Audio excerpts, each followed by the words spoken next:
Saheed Òṣùpá kan sáárá sí Burna Boy lẹ́yìn tí ó pè é ní góòtì, ìyẹn olórin tí ó gbà pé ó ta lẹ́nu jùlọ lágbàáyé. Gbajúgbajà olórin fújì Saheed Òṣùpá ti kan sáárá sí olórin tàkasúfè tó gba àmì ẹ̀yẹ Grammy Dámínì Ògúlù tí ọ̀pọ̀ èèyàn mọ̀ sí Burna Boy fún bí ó ṣe ṣàpèjúwe rẹ̀ gẹ́gẹ́ bí olórin tí ó ta lẹ́nu jùlọ lágbàáyé, èyí tí wọ́n ń dà pè ní greatest of all times, ìyẹn góòtì lédè òyìnbó. Ìtumọ̀ góòtì yìí ló dúró fún ẹni tó ta lẹ́nu jùlọ lágbàáyé láti ìran dé ìran, tí wọ́n sì máa ń lo ọ̀rọ̀ yìí ní ẹ̀ka eré ìdárayá láti ṣàpèjúwe èèyàn tí ọ̀pọ̀ gbà gẹ́gẹ́ bí ọ̀gá. Báwo wá ni ọ̀rọ̀ góòtì ṣe pa Burna Boy àti Saheed Òṣùpá papọ̀? Burna Boy ṣàpèjúwe fífi ọ̀rọ̀ yìí tọ́ka sí Saheed Òṣùpá gẹ́gẹ́ bí èèkàn akọrin fújì lásìkò tó ń ṣe ìfọ̀rọ̀wérọ̀ kan pẹ̀lú Roger Federer, odù agbábọ́ọ̀lù tẹ́níìsì tí gbogbo àgbáyé mọ̀ gẹ́gẹ́ bí odù tí kò lẹ́lẹ́gbẹ́ nínú eré ìdárayá náà. Burna Boy kópa nínú ètò orí ayélujára kan tí wọ́n pè ní Goat Talk pẹ̀lú Roger Federer, níbi tí àwọn méjèèjì ti ń fi ọ̀rọ̀ jomitoro ọ̀rọ̀ nípa ohun tàbí ẹni tí wọ́n gbà ní ìwòye kálukú wọn gẹ́gẹ́ bí àgbà ọ̀jẹ̀ lẹ́ka wọn.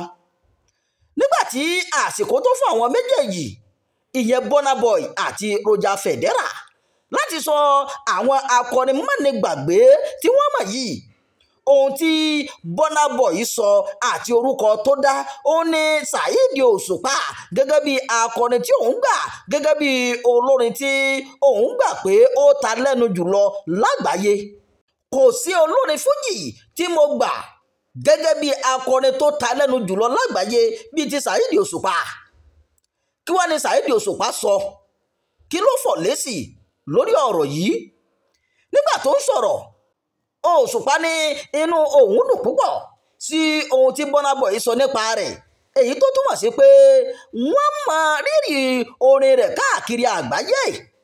Òṣùpá, ẹni tí ọ̀pọ̀ èèyàn mọ̀ sí ọba orin, ní àwọn ọ̀rọ̀ tí Burna Boy sọ nípa òun ṣàfihàn ìgbélárugẹ àṣà àti ipa tí orin fújì ti kó káàkiri àgbáyé.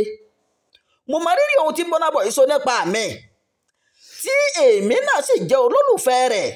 Ní àpapọ̀, à ń jọ ń gbé orin ilẹ̀ wa lárugẹ fún àgbáyé ni o. Òṣùpá tún wá dúpẹ́ lọ́wọ́ Burna Boy àti àwọn olólùfẹ́ rẹ̀ tó rọ̀ wọ́n láti túbọ̀ máa ṣe àtìlẹ́yìn fún orin fújì.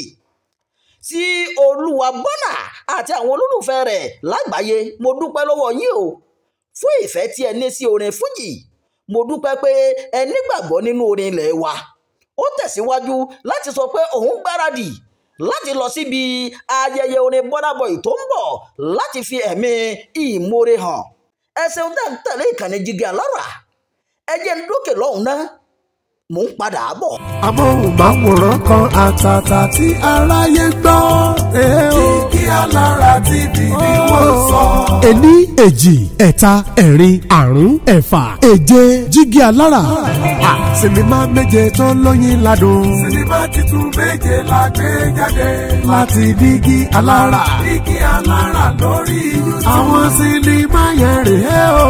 Ìlú ní àkọ́kọ́, Òkúta Péré lẹ́lẹ́kejì. Àjẹ́ tó pọ̀ máa wo lẹ́lẹ́kẹta. Òpin ọ̀rọ̀ lẹ́lẹ́kẹrin. Ọba làkọ́lé ìkarùn-ún. Àfojúdi lẹ́lẹ́kẹfà. Àjíkẹ́ ẹlẹ́kọ̀ọ́ ní keje o. Jígí Alára ti gbé jáde kàṣàgbà o. Lórí YouTube lẹ́ ó ti wọ́. Àwọn akọkọlùkọ lóyin ládùn rọ̀ wọ́n pàtòkè tilẹ̀ sinimá méje tá a gbé jáde rèé látọwọ́ Jígí Alára lórí YouTube. Ìlú làkọ́lé alákọ̀ọ́kọ́ Jígí Alára àti Rose Odika ní co-producer. Òkúta Àpèrè lẹ́lẹ́kejì Jígí Alára gangan fúnra ẹ̀ ló producer. Àjẹ́ tó pa máa wo lẹ́lẹ́kẹta Jígí Alára àti Lẹ́lọ́wọ́ wà ní co-producer. Òpin ọ̀rọ̀ lẹ́lẹ́kẹrin Fatai Karim àti Jígí Alára ló jọ producer. Ọba lẹ́lẹ́karùn-ún Tampan Ìdó local government àti Jígí Alára ló jọ pawọ́pọ̀ láti ṣe. Àfojúdi ẹlẹ́ẹ̀kẹfà Lateef Quadri àti Jígí Alára ní co-producer àti ẹ̀ náà. Àjíkẹ́ Ẹlẹ́kọ̀ ní sinimá ẹlẹ́ẹ̀keje. Unity Caucus àti Jígí Alára ní co-producer. Àwọn Nollywood superstars ló kópa nínú àwọn sinimá yìí. Ẹ máa gbádùn gbogbo àwọn sinimá méjèèje. Ìlú, Òkúta Àpèrè, Àjẹ́tòpọ̀máwo, Òpin Ọ̀rọ̀, Ọba, Àfojúdi, Àjíkẹ́ Ẹlẹ́kọ̀. Àwọn sinimá méjèèje yìí ní kẹ́ lọ máa wò lórí YouTube tó jẹ́ ti Jígí Alára. Adé Ọmọdé ni executive producer àwọn sinimá wọ̀nyí. Kò sí àṣàdànù ńbẹ̀ o. Ẹ kú ti mọ̀ pé gbogbo àwọn sinimá wa ló máa ń stand out yàtọ̀. Jígí Alára ní kẹ́ subscribe sí o. Ẹ download, ẹ share, ẹ like. Tẹ́ ẹ bá ti ń wo gbogbo ẹ̀ lẹ́ ó gbà wípé ó kọjá àfẹnuròyìn. Jígí Alára ni bàbá gbogbo wọn. Jígí Alára ti gbé jáde Kàṣàgbà o. Lórí YouTube ẹ ó ti wọ́.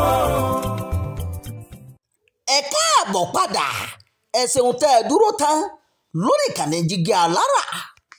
Ọmọ ilé òkèrè tó jí ara rẹ̀ gbé parọ́ gbowó kó sọ́wọ́ ọlọ́pàá nípínlẹ̀ Ògùn. Ẹ̀ka iléeṣẹ́ ọlọ́pàá tó rí sí ìwádìí nípínlẹ̀ Ògùn ti náwó gan ọkùnrin ẹni ọdún 38 kan Kápù Àlẹ́bì tó jẹ́ ọmọ orílẹ̀-èdè Ivory Coast, èyí tí wọ́n fẹ̀sùn kàn pé ó jíra rẹ̀ gbé. Gẹ́gẹ́ bí àtẹ̀jáde tí agbẹnusọ iléeṣẹ́ ọlọ́pàá Nàìjíríà Benjamin Hundeyin fi síta sọ pé àwọn rí àtẹ̀jíṣẹ́ láti iléeṣẹ́ National Central Bureau tìlú Àbújá ní orúkọ orílẹ̀-èdè Ivory Coast lórí pé wọ́n wá ọkùnrin náà ní ọjọ́ 12 oṣù kẹsàn-án ni wọ́n ní Àlẹ́bì di àwátì tí àwọn tó jí gbé sì kàn sí àwọn ẹbí rẹ̀ pẹ̀lú àwòrán àti fídíò láti fi hàn pé àwọn fìyà jẹ ní àhámọ́ àwọn àti pé wọ́n nílò láti san owó kó tó rí ìtúsílẹ̀. Hundeyin ṣàlàyé pé ní agbègbè Màtógù nípínlẹ̀ Ògùn ni wọ́n ti ṣàwárí àwọn afurasí náà níbi tí ọwọ́ ti tẹ obìnrin kan ẹni ọdún 28 Angela Arisa tí òun náà jẹ́ ọmọ orílẹ̀-èdè Ivory Coast. Ó ní bí iléeṣẹ́ ọlọ́pàá ṣe gbọ́ pé wọ́n jí ọkùnrin náà gbé ní ọ̀gá àgbà ọlọ́pàá ti pàṣẹ pé kí wọ́n ṣe àwárí rẹ̀ ní kíákíá. Ó sọ pé èyí ló mú àwọn tọpinpin àwọn afurasí náà sí agbègbè Màtókùn ní ìpínlẹ̀ Ògùn tí ọwọ́ sì tẹ Angela Arisa níbẹ̀. Agbẹnusọ ọlọ́pàá náà sọ pé afurasí náà ló mú àwọn ọlọ́pàá lọ sí ilé kan ní agbègbè Ọ̀làǹbè níbi tí wọ́n ti rí Àlẹ́bì tí wọ́n sì tú u sílẹ̀ láì farapa. Ó fi kún pé ìwádìí fi hàn Àlẹ́bì àti Angela ni wọ́n jọ lẹ̀dí àpò pọ̀ láti parọ́ pé wọ́n jí i gbé láti fi gba owó lọ́wọ́ àwọn ẹbí rẹ̀ tó wà ní Abidjan. Ó ní wọ́n máa ṣe fídíò irọ́ yìí tí wọ́n fi ránṣẹ́ sáwọn ẹbí Àlẹ́bì láti lè jẹ́ kí wọ́n tètè wá owó nígbà tí wọ́n bá rí i pé wọ́n fìyà jẹ. Ó sọ pé ìwádìí sì ń lọ láti ṣàwárí àwọn àmẹ́ẹ̀ tí wọ́n jọ lọ́wọ́ nínú iṣẹ́ ibi náà.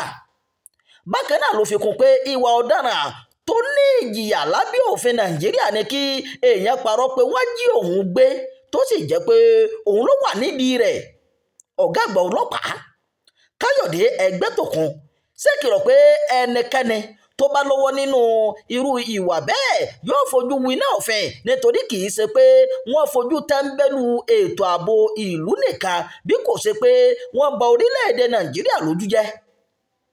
Ìwà jíjà ara ẹni gbé tí ń wọ́pọ̀ ní Nàìjíríà táwọn onímọ̀ nípa ètò ààbò sì ń ṣèkìlọ̀ pé ìwà bẹ́ẹ̀ kò ní jẹ́ fífi ohun èlò àwọn ọlọ́pàá ṣòfò nìkan bí kò ṣe pé kò ní jẹ́ kí wọ́n máa gba àwọn aráàlú gbọ́ nígbà tí ìṣẹ̀lẹ̀ gidi bá wáyé. Nínú oṣù kẹjọ ni ọwọ́ àwọn ọlọ́pàá ìpínlẹ̀ Ondo tẹ ọkùnrin ẹni ọdún 29 kan Bello Asisi tó parọ́ pé wọ́n jí òun gbé láti fi gba owó lọ́wọ́ àwọn ẹbí rẹ̀. Agbẹnusọ ọlọ́pàá Ondo Olúṣọlá Àyànládé sọ pé Asisi tó jẹ́ ọmọ ìlú Ìpẹ́lẹ́ ní ìjọba ìbílẹ̀ Ọ̀wọ̀ parọ́ ìjínigbé rẹ̀ nígbà tí bàbá rẹ̀ kọ̀ láti fún ní owó tó tó 500 náírà láti fi san gbèsè. Ìròyìn àjọ fún ti àkókò yìí kò ní jù báyìí lọ. Ẹ ṣeun tẹ́ ń tẹ̀lé wa. Ẹ máa bá wa fi èròǹgbà yín sábàlá àríwísí, ẹ sì máa bá wa fẹ́ràn fọ́nrán yìí, ẹ sì kó àmójúbà eré orí ìtàgé eléyìí tí a pe orúkọ rẹ̀ ní Ìlú tó ti jáde sórí ìkànnì Jígí Alára. Ẹ máa bá wa wò ó. Òrìṣà nílùú o. òrìṣà nílùú ẹ má fojú di àdánù òrìṣà nílùú sinimá titun ìlú ó ti jáde wá lórí YouTube. ìkànnì Jígí Alára TV kẹrìnlélógún lẹ ó ti rí wo àwòtúnwò ní iṣẹ́ ńlá yìí. sinimá titun ìlú multi-billion naira project lèyí yóò lágbára òrìṣà yẹn ló tọ́ mọ́ gbà kí sọ́jọ́ gbà tó ṣàwọn gidi ìròyìn ṣàtọ́kùn eégún ìròyìn ṣàtọ́kùn ṣá ìlú ìdílé sí ẹ̀sìn máyà galu ìlú tó kọ̀ fọ́ agbára.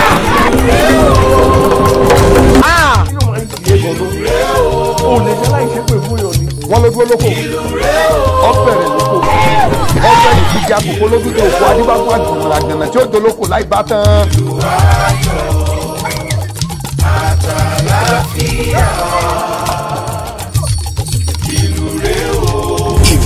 agbára gba sinimá tó gbà padà búlọ̀ tó gbà padà gbà ó fún lọ́nà láfojú ó yà pẹ́rẹ́gẹ́dẹ́ ìwọ̀nba nìyẹn ń gbóná mọ́ láì ṣọ́ka olówó ayé ẹ̀rọ ra lálákòókò fẹ́fẹ́ káyọ̀ mọ́ tìbí ọmọ mú wa ni o sinimá titun ìlú ká tó parí ẹ̀ ní lókẹ́sọ̀n tó júrí tó ẹ̀gá tá a fún fáyẹ̀ owó gbowó la ná lórí ẹ̀ adé ọmọ Bánkọ́lé aláṣẹ àbúdarí iléeṣẹ́ Jígí Alára ẹlẹ́gẹ̀rún ni executive producer pẹ̀lú co-producer Yèyé Rósòdìkà níyà Adédayọ̀ age pẹ̀lú Adébáyọ̀ Jẹ̀lílì Piccolo ló direct yẹ starring Akin Lewis Yèyé Rósòdìkà Taofik Adéwálé Dìgbòlùjà Babátúndé Báńgbọ́dẹ Fọ́kọ́kọ́ Taofik Salami Mondusi Òkìkí Ọ̀ṣìjọ́mọ́lẹ̀ Ìyákú Ègbé John Odika Ológbòjò Muromúbọ̀làwà Tọ́wọ́ ń dùn àti bẹ́ẹ̀ bẹ́ẹ̀ lọ nínú sinimá ńlá ìta àgbẹ̀ àkọlé ẹ̀ ní ìlú subtitled in English apá kìíní ẹ̀ máa jáde kásàgbà sórí YouTube lọ́jọ́ Wednesday September 24 ọdún yìí nígbà tá apá kejì ẹ̀ máa jáde lọ́jọ́ Friday October 24 ọdún yìí bákan náà ẹ̀kú mẹ́rin tẹ̀ ní ìkànnì Jígí Alára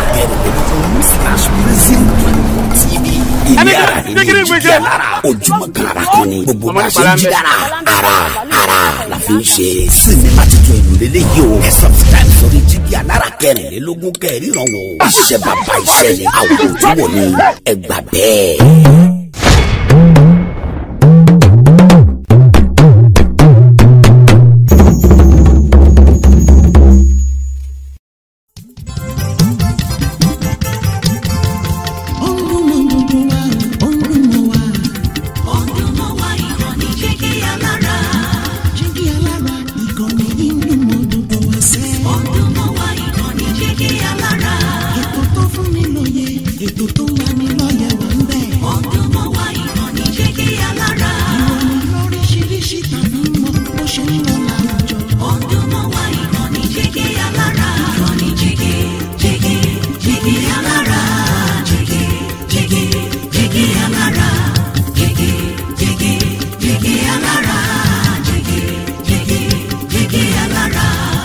ìkànnì Jígí Alára kẹrìnlélógún bàbá gbogbo.